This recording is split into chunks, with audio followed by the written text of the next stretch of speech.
Okay, so hello everyone.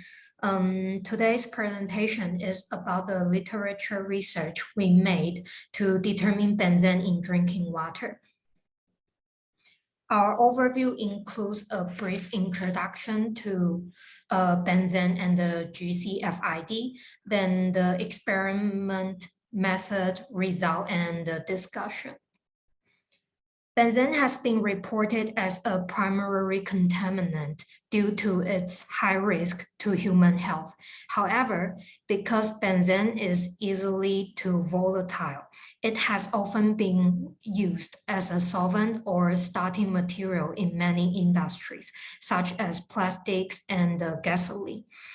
Although benzene can quickly evaporate into the air, its chemical property will make it react with other chemicals to create smog. Then it will attach to snow or rain and be carried to the ground, leading to water and soil contamination. And as the source of drinking water is drained from rivers or dams, the benzene may be present in it too. So to determine benzene in drinking water, the instrument we use is GCFID. The reason is that GCFID has been used as the main instrument for volatile compound analysis. The other is that benzene is usually present with a small amount in samples, causing the loss of benzene during sample preparation.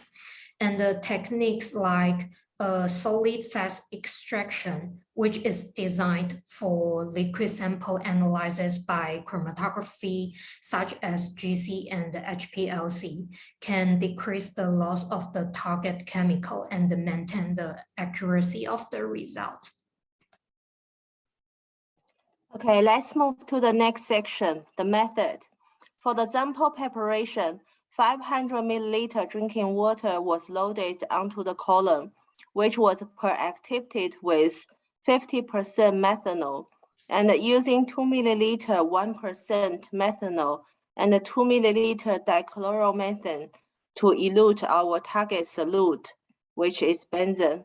Then the elution came out from the column was added 200 microliter of the internal standard that was dichlorobenzene.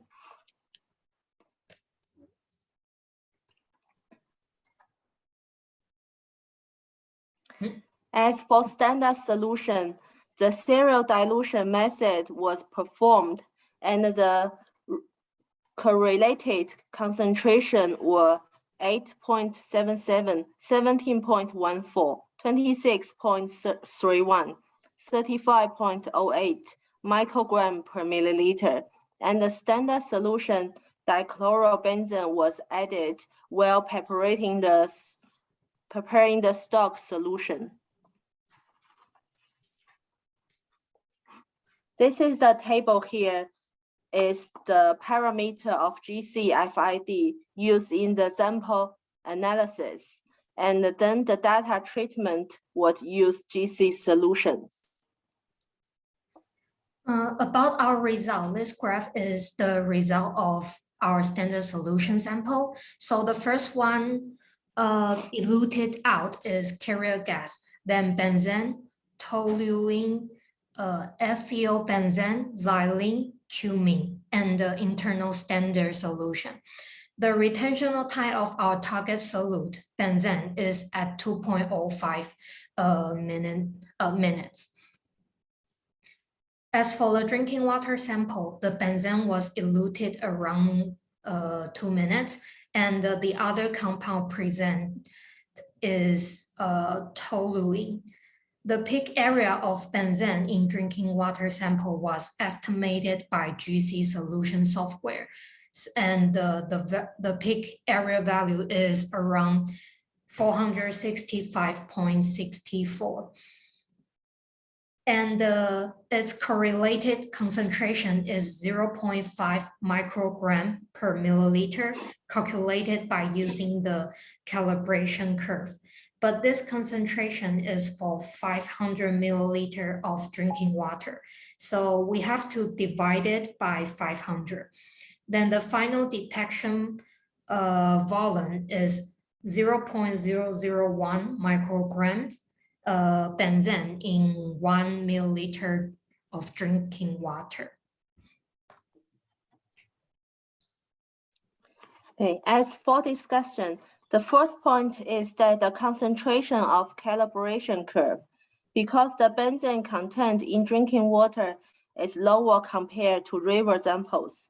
So when we use the equation of the calibration curve to get the benzene concentration in drinking water, it is out of the range and may result in less accreditation. The second problem is the trace level of volatile compounds. So when we will design our experiment, we expect that we will need to use more volume for our analysis because drinking water is normally treated by wastewater system and will remove the most pollutants. As a result, we use 500 milliliter of drinking water for samples preparation. And another difficulty is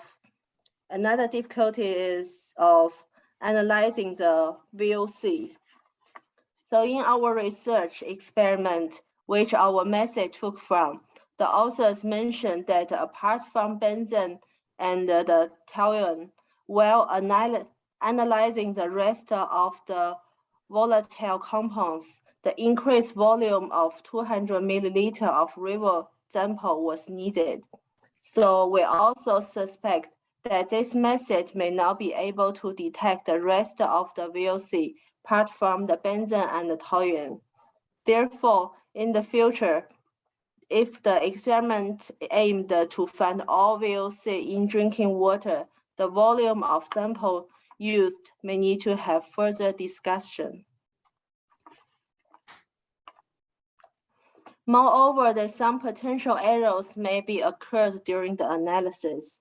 Problem with the GC are inseparable from improper installation and regular maintenance. Each GC has detailed record in the operation manual and the maintenance manual. The most common are poor retention time, reproducibility. For example, the gas flow rate and the linear velocity. And the solution is verify carrier gas flow and the linear velocity before use, repair or replace part if necessary. And the negative peaks and the unstable baseline.